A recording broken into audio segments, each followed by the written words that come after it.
yabasoje mwebwe mukomeza kugenda mukurikirana update news. Uyu munsi ngiye kukubwiza ukuri yuko YouTube channel update news ugomba kuba witeguye. Ntekereza ko niba warabuze watch time 4,000 utazigera ubona watch time 8,000 kugeza izi saha. YouTube monetization program yahindutse, ntibikiri ngombwa ko ntabwo bigisabwa amasaha 4,000 ngo ube waba monetization cyangwa views million 10 kubakora udushort video. Ahubwo ugomba kumenya ngo guhera ubu ngubu YouTube yahinduye program yawo.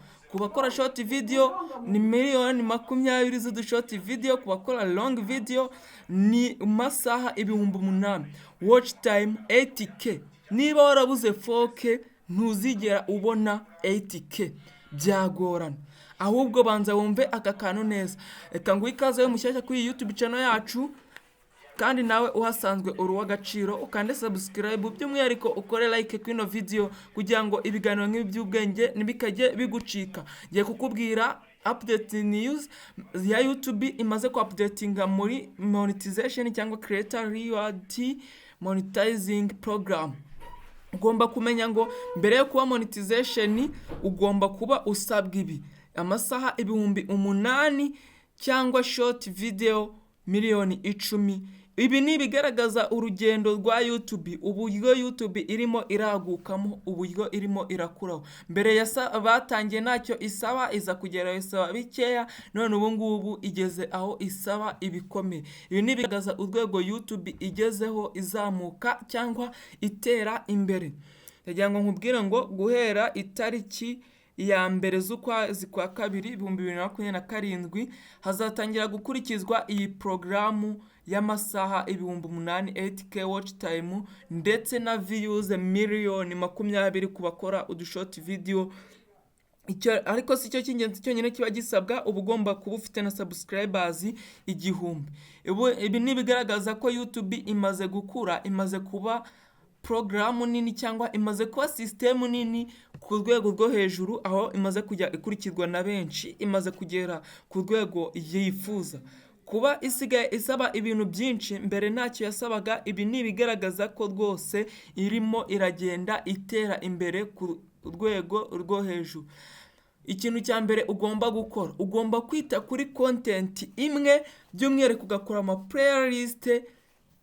Ngiye kukubwira uburyo ki ushobora gukoresha uku kwezi, aya mezi usigaranye, ukazagera ku itariki ya mbere z'ukwezi kwa kabiri ukaba warabaye monetization. Naho uri monetization ndaza kukubwira uburyo ki ushobora kwemeza terms and conditions za monetization ya YouTube ku basanzwe bari monetize, nabo ndaza kubibabwira kuri ino YouTube channel yacu. Ndagira ngo ngusabe gukanda like kuri video, by'umwihariko ukande subscribe. Ubu niba uri mushyashya wandika igitekerezo cyawe muri comment. Ndaza kukubwira, ndaza kugushyira email yanjye, nuza kubona iyo notification yo kwemeza terms and condition muri YouTube studio bwa mbere uze kunyandikira. Ariko nanjye sinda banyigamye, ninza kwibona ndaza guhita mbibabwiriraho, ndaza guhita mbibagezaho kuri no YouTube channel yanyu nk'ibisanzwe. Mbere na mbere ugomba kuba ufite subscribers 1,000 kandi ukaba ukora content iri original, by'umwihariko ukaba warujuje amasaha 8,000 guhera ku itariki ya mbere z'ukwezi kwa kabiri kugira ngo YouTube channel itangire kuba yaguhemba. Ibyo nibyo update yashyizemo muri creator reward program, ikaba yayihinduye nyine, yahinduye system ya monetization. Ubwo yasabaga, ubwo ubundi YouTube ubwo yatangiraga mu mwaka wa 2005 yatangiye ntacyo isaba, bigera aho ngaho uwatangiraga wese yahitaga imuhemba, bigera ngaho iza gusaba bikeya, none ubu ngubu bigeze aho isaba byinshi cyane. Ibintu bigaragaza urugendo rwayo ko irimo iragenda itera imbere ku rwego rwo hejuru. Ibi bikaba byiza ku ba content creators rero batangiranye nayo mbere, babaye monetization bitabagoye. Bo icyo basabwa no kugenda bemeza terms and conditions za YouTube monetization program. Ngiye kukubwira abasanzwe bakoreraho nk'ubucuruzi bwa partner monetizing, abagurisha ibicuruza bakoresheje YouTube. Bo ni ibisanzwe ni subscribers 500 na watch time nk'ibisanzwe na views nk'ibisanzwe, bo baragumya bahembwe ko ntacyo basabwa. Ariko wowe ushaka guhemberwa views na like n'amakomenti by'umwihariko n'igihe video yawe yarebwe, wowe ndagira ngo nkubwire ko niba utaraba monetization, fatirana aya mahirwe ukurikize ibi ngiye kukubwira kugira ngo ube wabona watch time, ube wasaba monetization mu gihe iyo gahunda itaratangira gukurikizwa. Ubu ngubu rero icyo usabwa gukora ni icyo urasabwa gukora cyane, by'umwihariko niba hari n'umuntu uzi wagufasha muri content yawe ukabasha kuzuza watch time 4,000, nyamuneka mwitabaze ati ntabara mubashe kuzuza watch time 4,000 bitaragera ku 8,000, kuko niramuka ikiza 8,000 wari warabuze 4. Ndakubwiza ukuri kugira ngo ubone watch time 8,000 warabuze 4 bizagorana. Noneho yashyizeho n'ubundi buryo YouTube izajya imara umwaka itarabona watch time 1,000, ikaba itarazuzuza 1,000 mu mwaka, izajya iyibara mu gihe itazujuje izo watch time 1,000 izajya ibara ko ari inactive channel, izajya ibara ko ari channel idakora nyine, izajya ibazwa nka channel yahagaritswe gukoreshwa. Mu gihe wazujuje nawe channel yawe izajya ibazwa nka active channel. Ariko by'umwihariko mu gihe ugarutse wari utarazujuje ukagaruka ugakora cyane ukazuzuza izo watch time isaba, nabwo YouTube yawe izongera igibazwa muri active channel. Izo ni impinduka nshyashya ziri kugenda ziza muri YouTube, ariko bamwe muri nk'ababaye monetize bari kubyishimira cyane, ariko nkamwe mutaraba monetize by'umwihariko ndagira ngo wumva aka kantu neza. Niba hari umuntu uzi wagufasha muri content yawe ugakora content nziza ikarebwe cyane kandi igakundwa, ikuzuza watch time 4,000, fatirana aya mahirwe, asigaye amezi agera muri 3, ufatirana aya mahirwe ukore cyane, ubundi umwaka ku itariki ya mbere z'ukwa 2 2027 rizagera waramaze kuba monetization, warujuje ibisabwa muri make. Nuba warabyujuje rero icyo uzakora uzadwana no kwemeza terms and condition.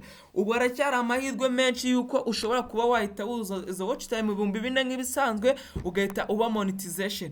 Ariko niba uziko iki gihe kizagera utarazuzuza, birakomeye, hahandi wabaraga ko uzabona amafaranga ya YouTube cyangwa ifaranga rya YouTube kuri views n'amalike, bizakugora ku rwego rwo hejuru. Niyo mpamvu nkubwira ngo kora cyane aya mezi angahe asigaye, ubundi igihe kizagere warabaye monetization, ubundi nawe ube wakwemeza terms and condition, ubundi utangire kubona ku mafaranga ya YouTube.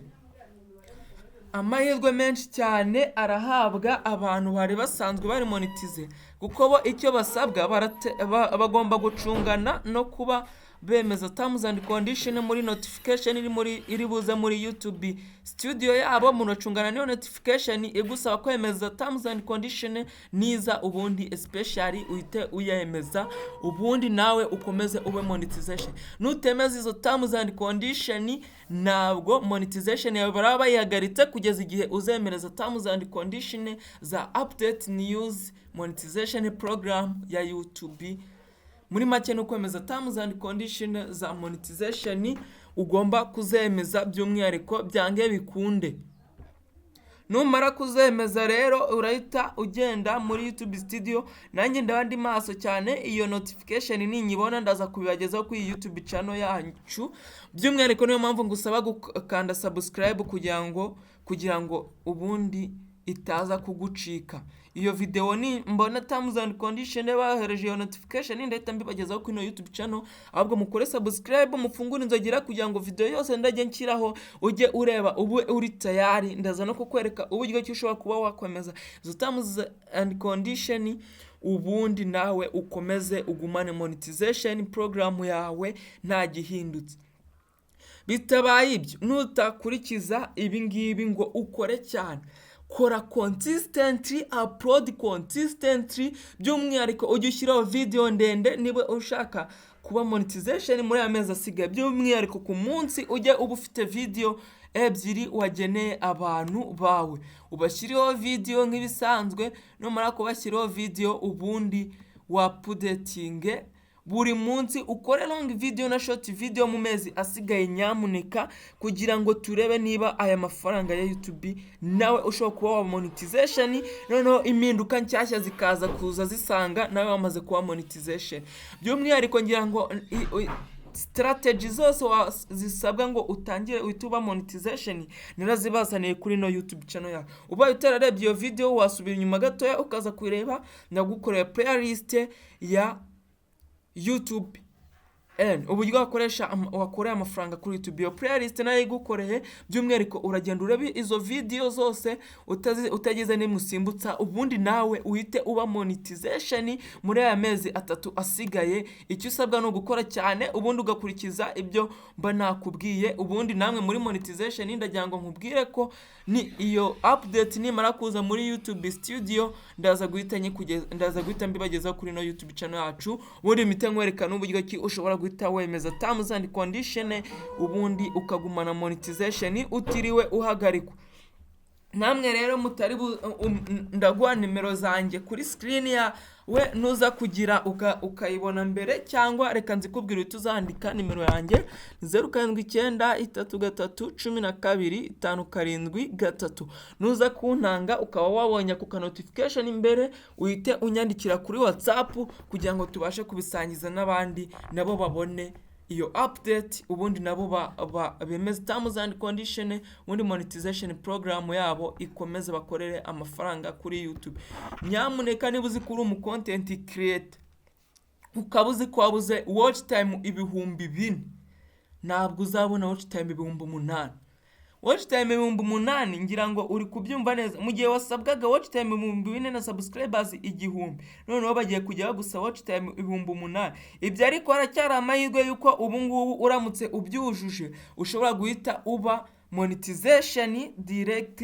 Uramutse ubyujuje wahita usaba, biracyari amahirwe yo kuba 4,000 ushobora guba wasaba monetization program aka kanya utiriwe usabwa ibyo 8,000. Ariko icyo nawe uri monetize urasabwa kwemeza terms and condition iyo update, ako notification karaza muri YouTube Studio.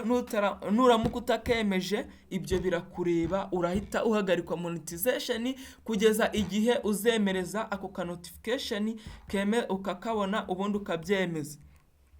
Twese uri bukabone mbere warebye ino video ahise guhita nyandikira kuri WhatsApp kugira ngo mbisangize n'abandi bagenzi banyu nabo bari monetize, nabo bahite twemeza iyo terms and condition. Nibiba ngombwa ndaza no kukwereka uko nawe wakwikorera ako terms and condition ukakiyemereza utiriwe ujya kureba abandi bakakwemereza. Ariko namwe mutarawa monetize, by'umwihariko reka nkugire inama y'ingenzi kandi ya kigabo ishobora kuza gutuma uhita wuzuza watch time 4,000 utarasabwa watch time 8,000. Niba ufite umuntu uzi wagufasha muri content yawe ukuzuza watch time, mwitabaze akiri kare. Mwitabaze umubwira ati nyamuneka mfasha twuzuze izi watch time, mfasha twuzuze izi watch time. Numara kumubwira ngo agufashe muzo izo watch time, agufashe muri content yawe, ukore ibintu bifite quality na quantity, ubundi ukore na playlist, ukore by'umwihariko kuko ushyizeho short video utujishyiraho na long video, by'umwihariko biraza gutuma algorithm ya YouTube ituma channel yawe ibona ko iri active cyane, noneho i transfer imbere cyane. Nimara kuyishyira imbere, ubundi ihite utangira nawe wuzuza watch time 4,000 bikiri mu maguru mashya, niko nabyita, reka mvuge bikiri mu buryo bworoshye, bikiri amaguru mashya. Shaka 4,000 utazaza gusabwa 1,000, utaratangira gusabwa ibyo 8,000. 4,000 niba warabibuze ndakubwiza ukuri ko kubona 8,000 bizakugora kabisa. Ni nayo mpamvu mba nakuzaniye ino pack, ino video kugira ngo uyirebe witonze utagize ahantu usimbutsa, kuko mba nagushyiriyemo content y'ingenzi kandi mbona ukeneye niba uri umu content creator by'umwihariko, kugira ngo ubundi utangire ubone ku iki giceri kimwe cya YouTube cyangwa ku mafaranga ya YouTube ugende kuri views na like by'umwihariko. Ibyo ni ibintu by'ingenzi kandi ugomba kwitondera by'umwihariko kugira ngo ubashe kuba waba monetization nta gihindutse. Nawe rero nawe uzi ko ibyo ngibyo itariki ya mbere z'ukwezi kwa kabiri nakubwiye ko iyo porogaramu ya monetization izahita itangira kubahirizwa. Niba utarabyuzuza ibyo birakureba, ariko by'umwihariko inama nakugira, niba warabuze watch time ibihumbi 8 ntuzabibona. niba uri content creator ukaba utarabona ibihumbi 4, fatirana aya mahirwe. Nicyo gihe kuba tubimenye mbere, ufatirana aya mahirwe itariki ya mbere z'ukwezi kwa kabiri uzaba wamaze kubyuzuza.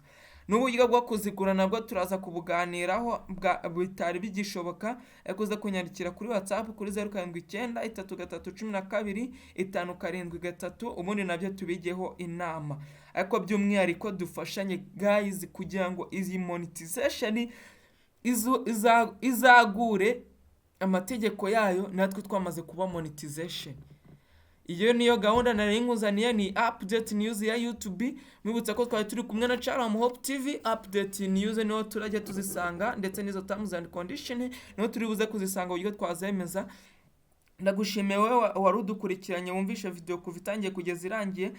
Ndagusaba gukanda like kuri ino video by'umwihariko kugira ngo igere ku bantu benshi, ukande na comment by'umwihariko kugira ngo wandike igitekerezo muri comment icyo wumva twagufashaho, ubundi nawe ukaba monetization muri ano mezi asigaye.